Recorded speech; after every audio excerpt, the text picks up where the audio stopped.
Good morning. This is David Henry. I'm the communications manager for the city of Amarillo. I want to welcome everyone to our weekly COVID-19 news conference for the latest in COVID-19 information for the Amarillo community. Let me go ahead and quickly introduce who is on our panel today. We are joined by Amarillo Mayor Ginger Nelson, Casey Stoughton, Public Health Director for the city of Amarillo, Dr. Scott Milton, Public Health Authority, Texas Tech University Health Sciences Center, Dr. Brian Weiss, Chief Medical Officer for Northwest Texas Hospital, Dr. Rodney Gonzalez, Director of the Amarillo VA, and City Manager Jared Miller. We'll open it up to brief statements from our panel members, and then we'll take questions from media who are in attendance. We'll start with Amarillo Mayor Ginger Nelson. Mayor, how are you this morning? I'm well, thank you. And I hope all of you are well out there today too. Warmer weather this week, and I am grateful for it. And that's how I want to start my comments this morning, is just with a gigantic thank you to each one of you for your response to our request last week that you manage and conserve your energy use. It made a tremendous difference for our entire region. And it was because we were partnered up with good corporate partners in Excel and Atmos, but also because of you at home making the changes that you needed to make in order to preserve and conserve our energy so that we did not overload our supply and actually have some permanent shutdowns and shortages. So thank you for that. It feels good to be working as a team, not just in segments in our community, but obviously in our response to COVID, we've had tremendous strides in building a team. You see this team every week on this press conference, but they do work off the press conference together.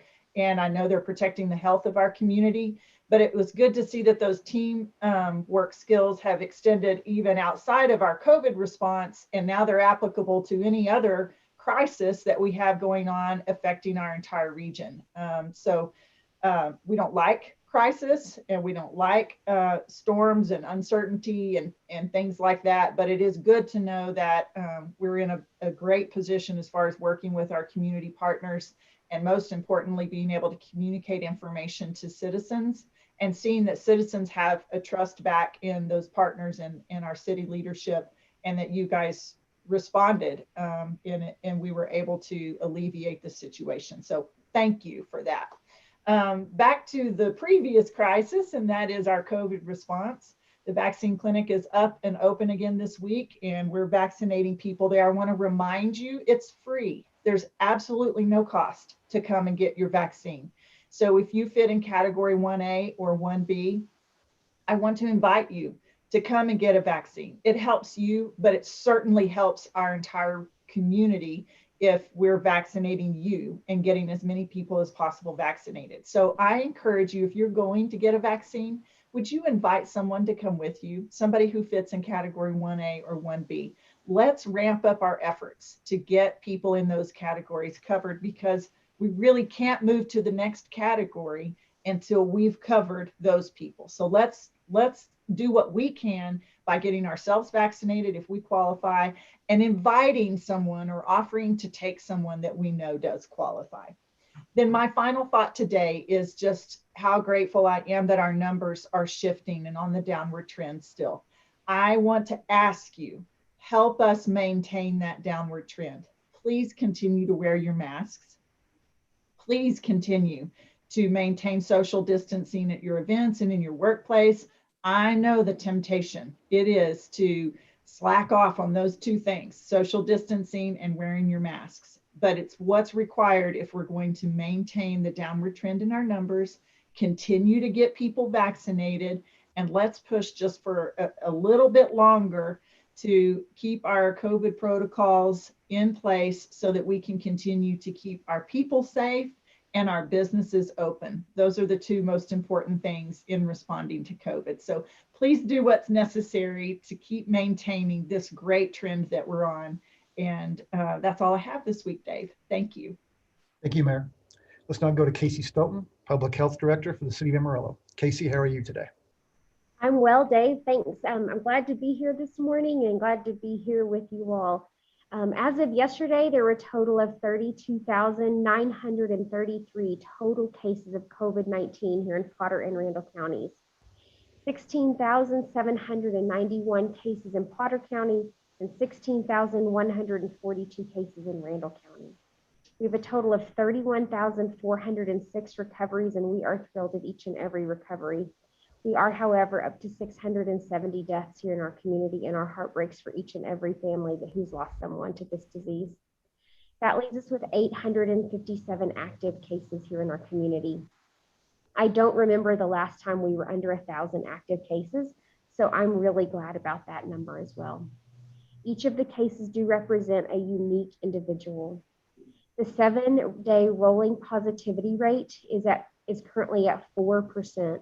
The positivity rate at the drive-through testing site, which is a subset of that total, is at 22%, and the 5-day new case average is at 49 new cases per day. So we've really come a long way, especially since the summer. Yesterday, our GA32's hospitalization percentage was at 5.7%. That means that 5.7% of all of our hospitalized patients still have COVID-19. So we still do have work to do. Even though our RAC region, we're in RAC region A, even though our RAC region is no longer considered an area of high hospitalization, and we have moved to status level orange, in order to remain at these levels, we've got to remain vigilant, wearing our masks, social distancing, staying home, having good hand washing, and being vaccinated when your group is called are the only way we'll stay at this level. Our public health operations, we did have to close last week due to the weather, and so we were thankful for a little bit of a break, but we were sad that we weren't serving, and so now we're glad certainly to be back open and to be serving. Monday we had another record day. We served about 3,200 people in our immunization clinic, so it was a big day. We were glad that you all came on Monday. The public health drive-through testing site is operational again, and individuals can call 378-6300 to be screened and directed to the test site. The outpatient bamlanivimab infusion center is operational and accepting referrals from local providers for patients who do meet that EUA criteria. So far, we've seen 148 patients and only 4 have required hospitalization. So that clinic has certainly been a success. If you have COVID-19 and you are in that high-risk category, if you're over 65 or have a chronic healthcare condition, please talk to your healthcare provider about this this treatment. As far as the vaccination clinic goes, we have so far given 42,281 first doses, and we're up to 22,046 second doses of our total 76,950 total doses received. So we've given a lot of vaccine, and we're super excited about that. Today we'll be open until 5 o'clock, so come see us if you're a healthcare worker, or if you're over 65, or if you're over 18 and you have a chronic healthcare condition. And if this is your second dose, don't forget your vaccination card so that we can document both of those shots there on your vaccine card. I know we've talked about a lot of numbers today, so hang with us just for another minute. Our staff are working through data. We have several data sets that we're working through, and we're doing QI on all of that data. But so far, around 77% of the vaccine has been given to Amarillo or Potter Randall County residents, the vaccine that's been given through the public health clinic. Another 93% of the vaccine to those people who live in the Texas Panhandle, and only about 6% of the vaccine has been given to people who live outside of the Texas Panhandle. So we're definitely vaccinating people that live right here at home. I expect these numbers to be adjusted slightly as data is continually added every day and QI is continuous. As I said yesterday at City Council, I am certainly thankful for our community's support. You've come to be vaccinated in big ways, and you're supporting our team in big ways. We've had some incredibly generous gifts of donation, gifts of gratitude, brought thank you cards to our team. The snack pack for kids brought our team thank you bags. Youngbloods, the Big Texan, Faith Builder Sunday School class at Hillside Christian Church, Amarillo National Bank, Happy State Bank have all provided lunches for us. And then we've had just individuals who out of the kindness of their heart have brought donuts and water and different snacks. And so Between the generosity of our community and the hard work and dedication of city staff, I think this is truly what makes Amarillo great. And we are truly a great community. So I just want to say thank you. And that's all I have, Dave. Thank you, Casey.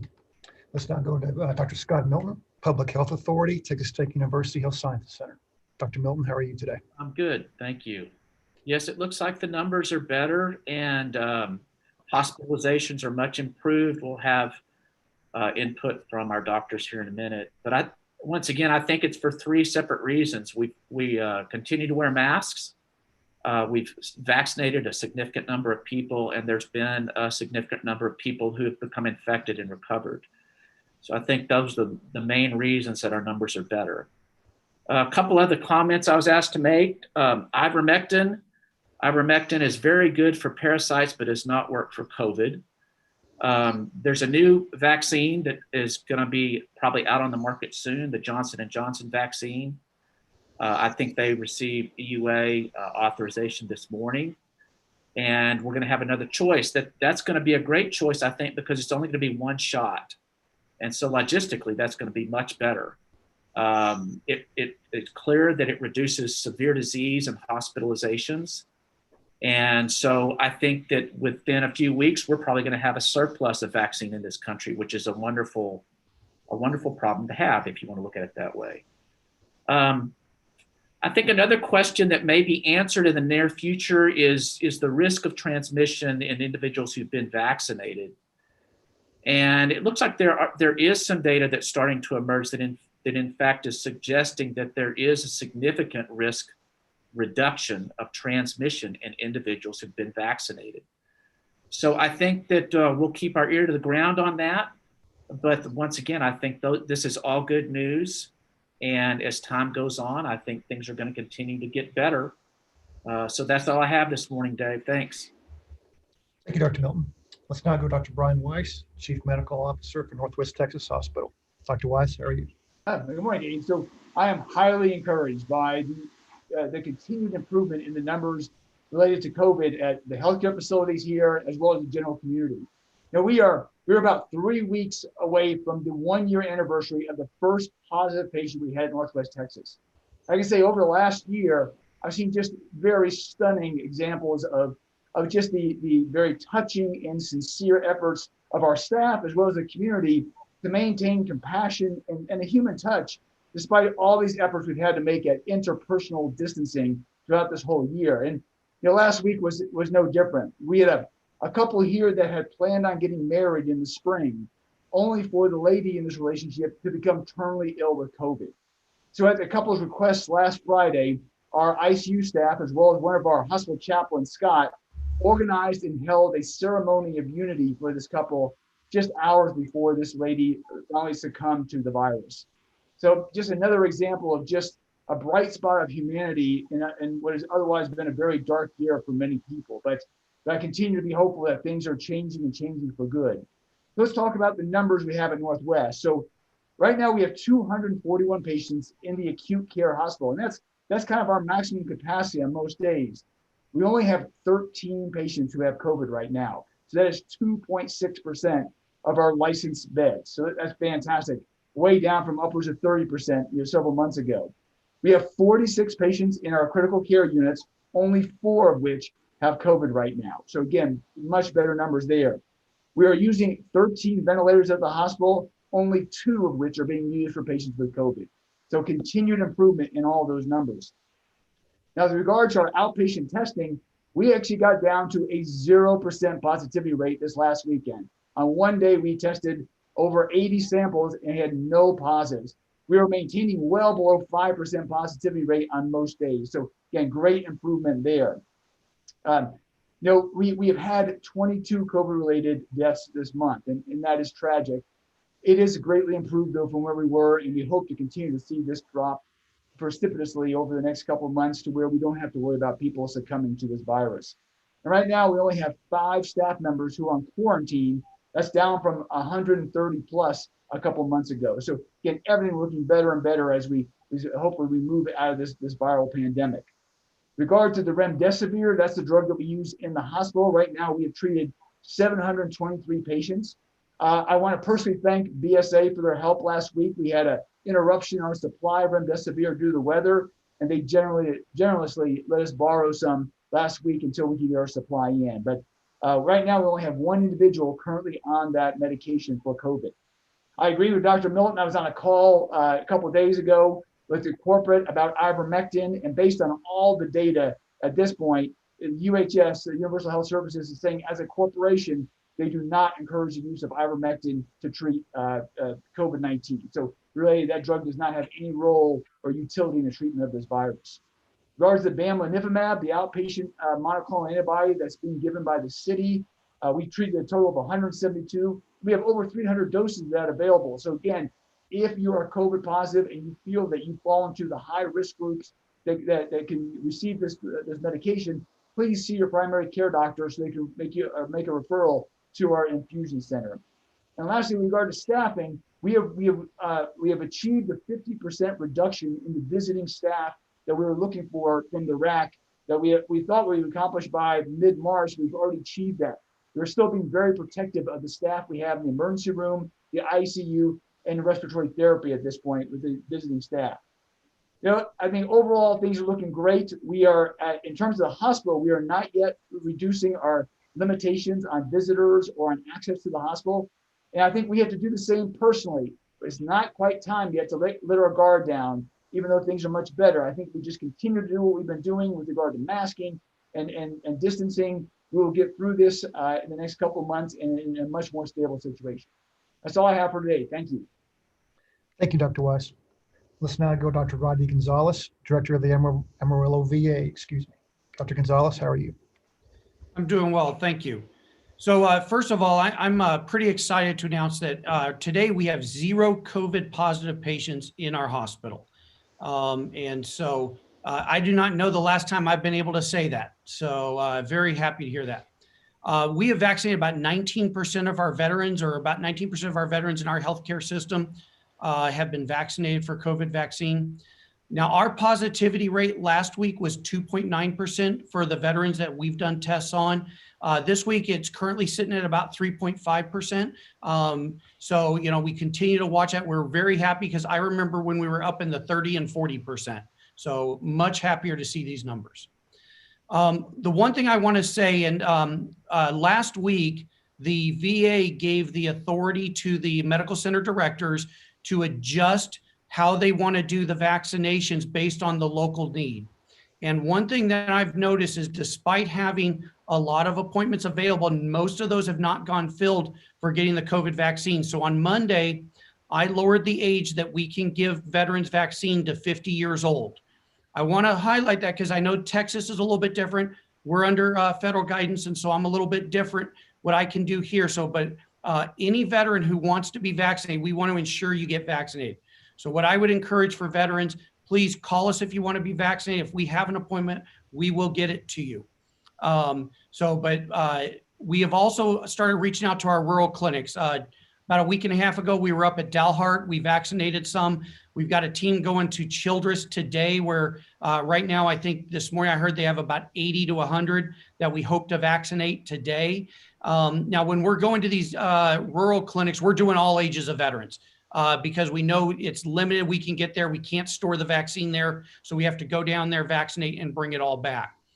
So for the Childress area, it's going to be at that Childress Elks Lodge today, this afternoon. And then next week, we go to Clovis, and we'll do the Clovis vaccination a week from today. The other thing we're doing is in Lubbock and Amarillo are having what we're calling a Super Saturday Clinic. Now, I know Lubbock already has several booked. But they still have room to book more. Here in Amarillo, we only have 5 patients booked. I want to vaccinate more than 5 this Saturday. I've got a couple hundred doses that I can give this Saturday. So please, veterans, call if you want to be vaccinated. Help us get you vaccinated. We have vaccine, we have appointments, and we want to get you vaccinated. Our number, once again, is 806-355-9703, and then press option 2. Last thing I want to say is yesterday was Iwo Jima Day, and many of us remember the iconic photo of the 6 Marines raising the flag on Iwo Jima. but sometimes we forget that over 6,800 Americans lost their lives in that battle and over 19,000 were wounded. And so just want to, I know we are losing many of our World War II veterans as they are getting older, but you know, I just want to take this time to really thank our World War II veterans. And if you know a World War II veteran, please encourage you to send them a note, pick up the phone, call them, and just thank them for their service. And so, as always, I want to thank the mayor and her team for what they're doing. I do appreciate the public health department and their vaccination clinic. I know we probably have a lot more than 19% of our veterans vaccinated, because I know every time I've been down at the Civic Center, I see lots of veterans there in line getting their vaccine. And so just a reminder to those veterans who got their vaccine outside the VA, please let us know so we can update that record so we know exactly where we're at in getting our veterans vaccinated. And so thank you and have a great day. Thank you, Dr. Gonzalez. Let's now go to City Manager Jared Miller. Mr. Miller, how are you today? Doing good. Thank you, Dave. Just want to remind everyone, like Casey said, that our the public health free drive-through testing site is open. If you have symptoms you feel might be COVID, please call 378-6300. They will screen you over the phone and then refer you to the drive-through testing site. We are also providing free transportation to anybody that needs it to the drive-through testing site as well as the vaccination site. If you need transportation to and from either one of those sites, please call Amarillo City Transit at 378-3095, and they will arrange that transportation for you. And that's from your door to the site and back. We want to make sure that everyone can get vaccinated that needs to get vaccinated, and transportation should not be an issue. We also want to remind everyone that Governor's Orders GA-29 and GA-32 are still in effect and still must be observed here in the city of Amarillo and the state of Texas. GA-29 speaks to face coverings that need to be worn anytime we're out and about, interacting with people not in the family or interacting with anybody out inside 6 feet. So if we can't social distance, if we're not with people in our family, if we're out and about, we'll be wearing those face coverings. That's one of the main things that's helped us be in this positive situation that we find ourselves in right now. Also want to remind everyone that GA-32, as mentioned earlier, is still in effect. That does limit us outside of our essential operations, which can still be at 100%. That limits us in businesses, in restaurants, in other retail operations to no more than 75% of their allowed capacity. The only exception to that is bars, which are allowed to be open at 50% capacity. That's all I have, Dave. Thank you, Jared. We're now going to go to members of our media who are in attendance today. If you have a question for an individual panel member or the panel as a whole, that's completely fine. Let's go ahead and start with Kevin Welch of News Channel 10. Kevin, how are you today? I'm good, Dave. Thank you. Casey, can you give us an idea about the supply of vaccine given the cold snap and everything? Have supplies kept rolling in, or where are we? Yes, our supply is great. We received our next allocations yesterday, and so we are able to vaccinate anybody that's in that 1A or 1B category, and then we're also well positioned with second doses. Okay, and have you had to adjust the operations any at the Civic Center now that there's more people coming in for second doses as well as the first dosers? We did make some adjustments early on when we started giving second doses, but the way that we made those adjustments when we first started giving second doses has been very well. Our team did a great job with that adjustment, and so that has carried us through, and we have not had to make any large clinic adjustments since then. Okay. And I'd like to add, we have not had the long lines that we saw when we first started doing vaccinations at the Civic Center. Because of the adjustments that Casey and her team and the Civic Center team have made out there, it's allowed us to have everybody inside, to not have the long lines, even when there's a lot of people showing up. So it's extremely well run. A lot of compliments from the public, people who have received their vaccinations on the efficiency, the mood, the attitude. So just because there's first and second doses going on simultaneously right now, we've really gotten really good at managing the flow and making sure that people are there in and out as quickly as possible. Okay, thank you. Dr. Milton, do you have a sense of the percentage of healthcare workers who have gotten the vaccine? Do you have information on that? No, I don't have information on that. The Dr. Weiss and Dr. Lamentier may have a little more on that. Yeah, Dr. Weiss, what about at Northwest? Well, I would say, so you talk about two. So you talk about the hospital staff. Right. So the hospital staff, we were approaching about 40% that have been vaccinated. Those are the ones that wanted it. So we offered it to everybody, and those are the ones that wanted it. So about 40%. Now, if you talk about the medical staff, which is the physicians and providers, I think that is much higher. I mean, we saw physicians, or many of the physicians were first in line, and we were given the vaccine. So, and I think Dr. Lamentier kind of alluded previously, they've seen the same phenomenon. About 40% of their hospital staff vaccinated, but a very high percentage of the medical staff vaccinated. Okay, thank you. Also, Dr. Weiss, can you tell me about you talked a little bit about the RAC nurses. Did I get it right that you had 50% reduction? Yeah. So the plan as of about 3 weeks ago was that we would have a 10% reduction per week for 5 weeks to get to 50% of those that were in this community about 3 weeks ago. Just through that process, plus through some of the natural attrition of these, we've gotten to 50% of that were here about 3 weeks ago. So we've actually stopped the organized 10% loss per week, and we're just kind of holding that where we are right now. Okay. And Casey, go ahead. Okay, Casey, the A&M Medical Diagnostic Lab down in Canyon converted to where it can process human tests. Does the city get a lot of tests from them? Results back?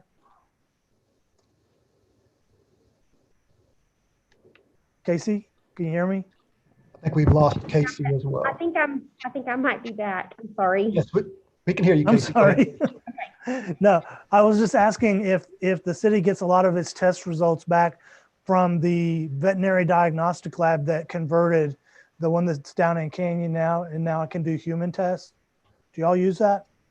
So right now we're mostly using a lab called PPL. And so there may be some partnership there, but we are using PPL.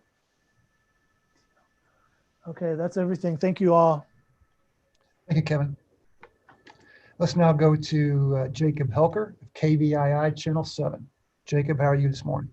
I'm doing well. Good morning, everyone. This first question is for Casey. I know that Dr. Melton was talking about this earlier.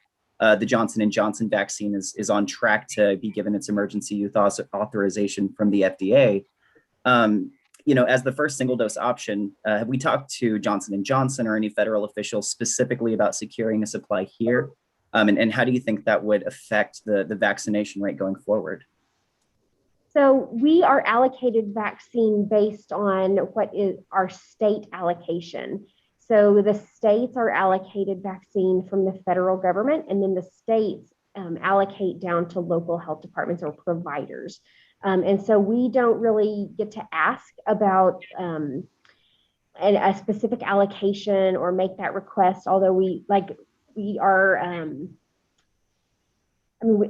our request is known, but we don't get to make that request of the federal government. So our states work with our local providers to make sure that allocation is equitable throughout the state. And so we will give vaccine that is allocated to us. And so we're excited about having additional vaccine allocation regardless of the brand.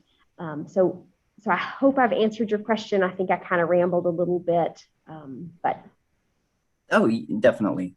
Okay, this next one is for the entire panel.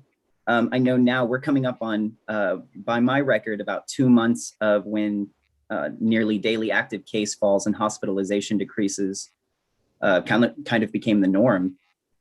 So with a lot of doctors around the country saying COVID-19 is probably not going to ever go away completely, what do you think about any permanent changes in either how the city operates or the citizens here in Amarillo live life, even after the pandemic tag has kind of been taken off of the situation we're under?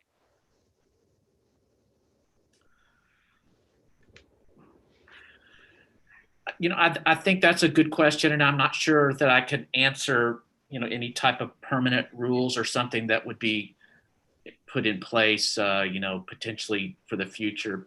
I do think, though, that this pandemic has changed everything, and I think it may be something that's more a personal choice of some individuals down the road of how they're going to approach even other contagious illnesses like the flu, et cetera. I think that there's probably going to be more people that are going to be okay with wearing a mask. That's how kind of I feel about it. I think that those are more personal choices than I think that things that we kind of legislate. And really, I think that's one of the morals of this whole thing. It really does boil down to people being compliant and making a personal choice to protect other people's by wearing a mask. But I do think that there's going to be some behavior that will be changed in the future. I don't know how anybody else feels on the panel about that. Yeah, David. So, I have not actually left my house in 10 months. I think what you're going to see is one thing you'll see a lot more of what we're doing right now is instead of personal meetings or congested meetings, maybe meetings electronically and digitally.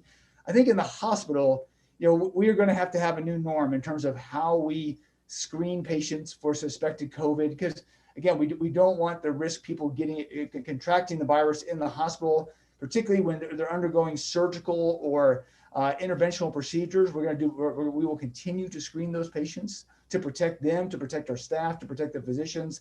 So I think that's going to be just incorporated in our daily routine at this point for maybe quite a while, as to just making sure that we are vigilant about screening for this virus and taking care of those people appropriately who do turn out to have the virus active. Go ahead, Jared. I was just going to say, Dr. Weiss mentioned virtual meetings. From an operational standpoint, we have invented new processes as far as the city organization goes to be able to provide good customer service virtually and through curbside service. And I don't think any of those things are going to go away. We're definitely going to go back to being able to provide that good face-to-face customer service. But we have more options, more tools in our tool belt, in our tool chest, to be able to provide service to our community and to our team. So I think there's lots of things that we've learned that are going to be very beneficial long term. The doctors can probably comment better. We'll leave the face coverings alone for long term, but from a personal hygiene standpoint, from a sanitization inside the workplace standpoint, there's been a massive impact on the quality of life that our employees have. Yes, there's been this big threat for coronavirus, but the yearly impact of flu and other things has just not happened this year. So if we're not actively dealing with coronavirus, our teams and our residents have been more healthy. Now we have, as Casey said, almost 700 people we've lost just in our two counties to coronavirus. So in no way am I saying this is a good thing, but it is teaching us habits that will be useful going forward forever. So there are things that we have learned. Mayor. Yeah, I agree with that. I think we were all forced in the same foxhole quickly together. And while we've been in there, we've accomplished a lot, and we've seen the value. Foxholes build some unique relationships, and they're tight bonds and built in a foxhole. So again, I referenced that about the people that are on this panel, the work that they do off of the press conference time together. These are foxhole type relationships. And so the benefit that we have from these friendships, we all have each other's cell phone numbers now, and we talk offline about other things. And even I just think back, amazing the work that's been done, whether it was developing the gel that holds the tests because we didn't have VCM, or converting a lab like the A&M lab, or so many hurdles that the teams have jumped over together. That teamwork skill and the relationships, those aren't going away. And those will benefit our community no matter what challenge sits down in front of us. One of the challenges that is going to sit in front of us that's been revealed by COVID is the fact that many of our students in the city do not have equal access to broadband. And it affects their ability to learn, whether we're in a virtual learning, actual all-in pandemic mode, or just so much of school, basic school, happens in an online, or at least with online access to complete assignments. So that's something the city will look at, and we're excited about partnering with our school districts to try and accomplish closing that gap so that everyone in our city does have that basic access to broadband. And I think that's going to be obviously a huge positive. We might not have had that on such an accelerated or broad response, but for COVID. So there will be things like that as we process post-COVID. We'll move past these, or we'll embrace them a little bit, on a personal level. These will be a personal choice instead of a government order, I think. But there are many long-term benefits that we will have as a result of this struggle. And we didn't choose to go through it, but we are choosing wisely to make the most of it. Definitely. Thank you, everyone. I have one more question. It's more of a logistical thing.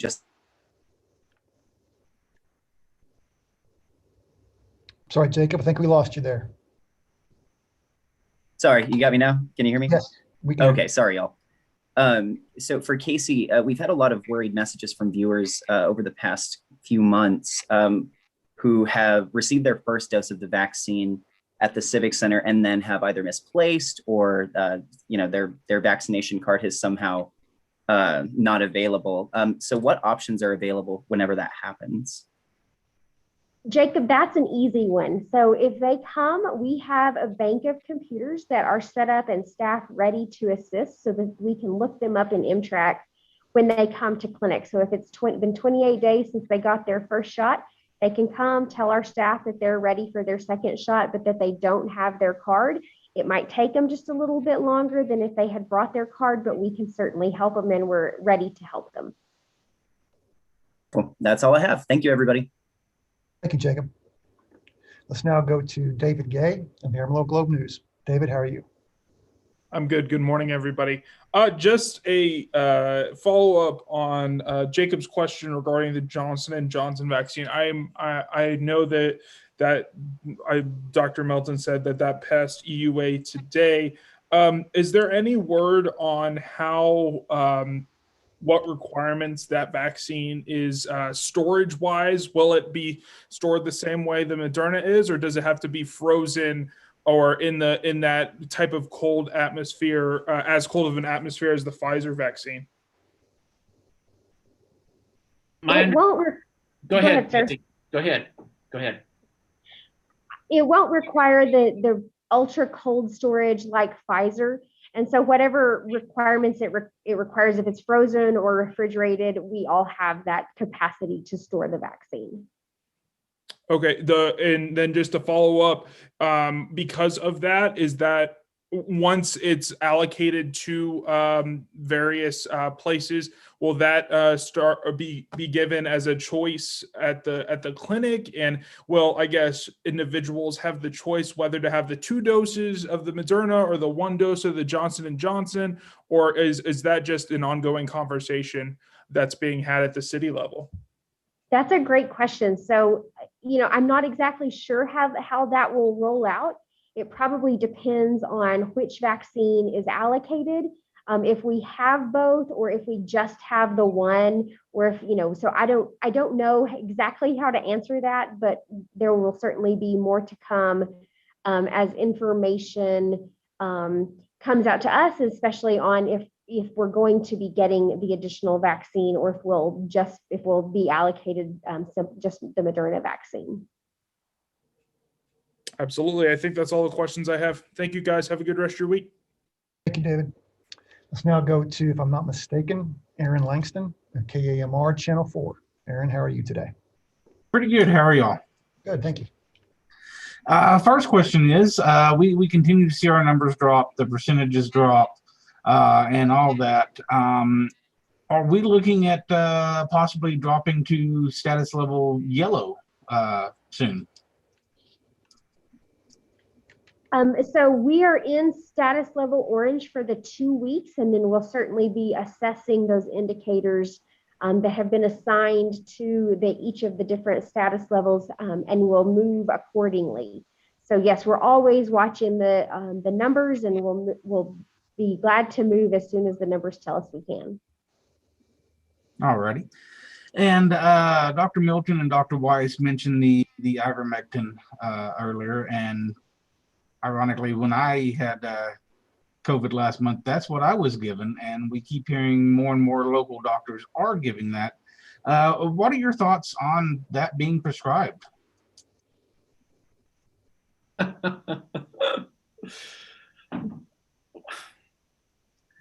Well, there's no scientific justification for it, and it's not an approved treatment for it, and there's just no data that supports the use of it. So if I'm ever asked that question, that's what I tell people, and that's the truth.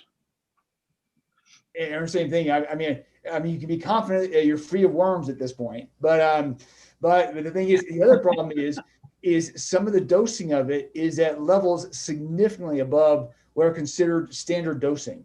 And so we talked about the fact that there may even be evidence or concern about toxicity at some of these levels. So I agree with Dr. Milton that there's no evidence to support its use. The company that makes it, I believe Merck, came out and said, we don't support its use, that we have no evidence that's of any utility in COVID-19. So I think it's one of those things that unless there's other studies that come out that show differently, at this point, there's really no reason for that to even be considered in treating someone with COVID-19. Thank you. And I'm glad I'm COVID and parasite free.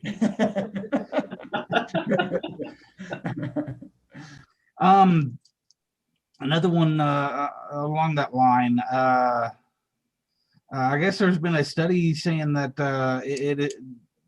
ivermectin could be good for anti-inflammatory properties. Would that, if that is the case, would that be something that could help with COVID?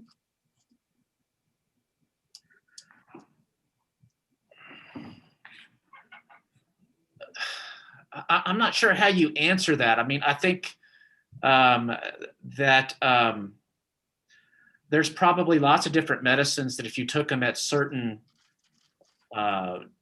dosing, et cetera, that you're going to have some nuances that may imply that may be beneficial, but that's all kind of anecdotal information, and you really kind of have to look at the data and look at the studies that have evaluated the drug, and the bottom line is it's just not useful.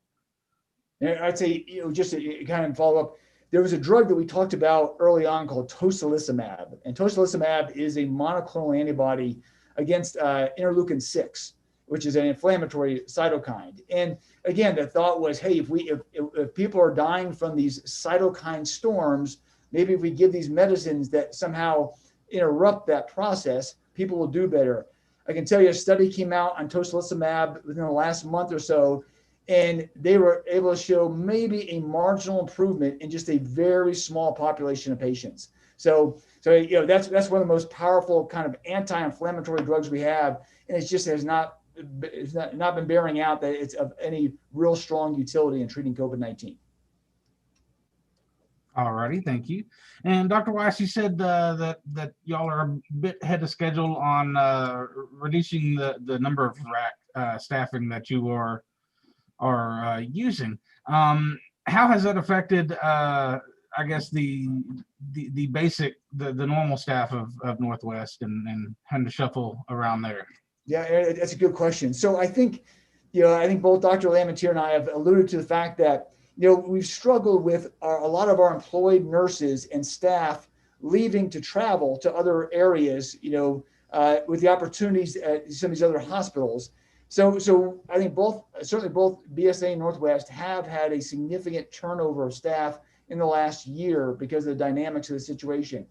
The good news is we're able to hire a lot of these folks back now. So as the rack nurses decline, we are very actively recruiting and hiring back a lot of the staff that we lost. So I think right now the transition's been working well in terms of just replacing these these nurses and staff that came in to help us from outside, and just now putting them back with more permanent staff.